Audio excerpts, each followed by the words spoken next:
cette attaque meurtrière à Nice. Et nous accueillons maintenant en direct sur Europe 1 François Bayrou, président du MoDem et maire de Pau. Bonjour Monsieur Bayrou. Bonjour. On a entendu beaucoup de réactions et je vais vous en livrer une pour commencer après votre émotion. C'est celle d'Alain Juppé. Si tous les moyens avaient été pris, dit-il, l'attentat de Nice n'aurait pas eu lieu. Cette phrase, elle est terrible à entendre. Êtes-vous d'accord avec ces propos, François Bayrou ? Écoutez, chacun s'exprime comme il le sent. Moi, je ne veux pas faire de polémique à propos de ce qui se passe. Je me suis toujours interdit d'en faire, quels que soient les gouvernements, quelles que soient les circonstances et quelles que soient les positions des uns et des autres. Pourquoi ? Parce que je pense que dans le moment où nous sommes, on a le plus grand besoin de solidité nationale. Et solidité, ça veut évidemment dire aussi solidarité.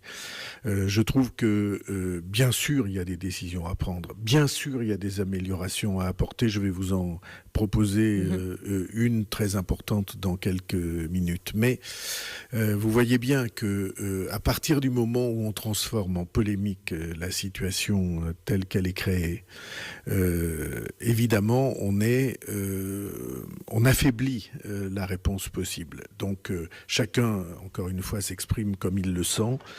Moi, j'ai été frappé par ce que la commission d'enquête parlementaire a dit, et je pense qu'il faut écouter les recommandations qui sont les siennes. Vous voulez dire, par exemple, rassembler tous les services de renseignement de coordination ? Alors, je veux dire une chose très précise et qui, me semble-t-il, est extrêmement éclairante.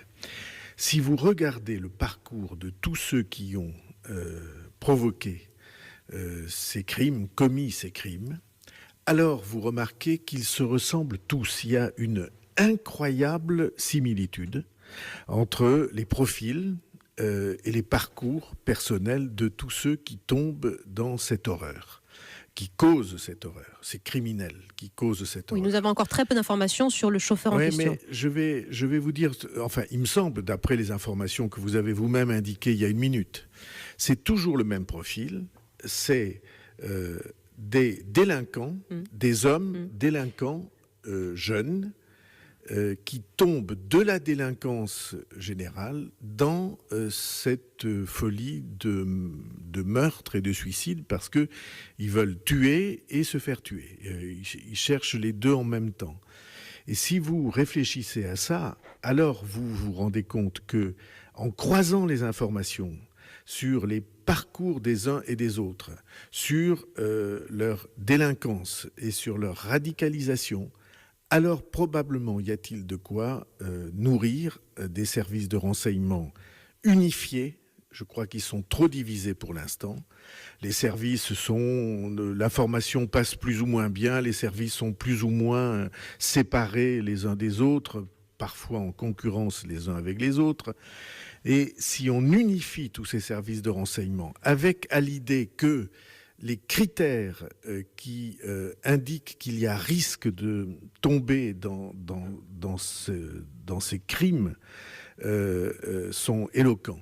Et donc on a là, me semble-t-il, une ligne d'amélioration, de progression dans la prévention de toutes ces choses-là. François Bayrou, quand certains disent on ne peut pas surveiller chacun, parce que en l'occurrence cet individu n'était pas fiché S, donc pas pour radicalisation. À ce moment-là, vous dites, vous précisément, qu'il faut encore qu'on se donne les moyens, qu'on essaye en tout cas d'organiser nos services, de les unifier pour les traquer coûte que coûte. Absolument. Je veux dire de la manière la plus claire que moi, je refuse un constat d'impuissance.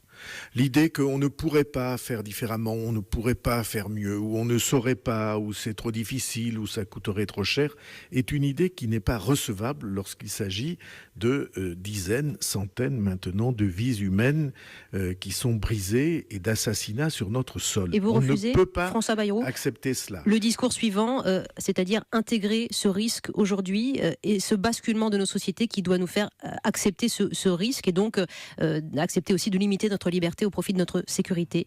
la conscience du risque, elle est indispensable pour la mobilisation de tous. Parce que, à ce que je viens de dire là, de unification des services de renseignement pour que les populations qui présentent ces critères de risque soient identifiées et suivies et repérées à l'avance, il faut en ajouter une deuxième.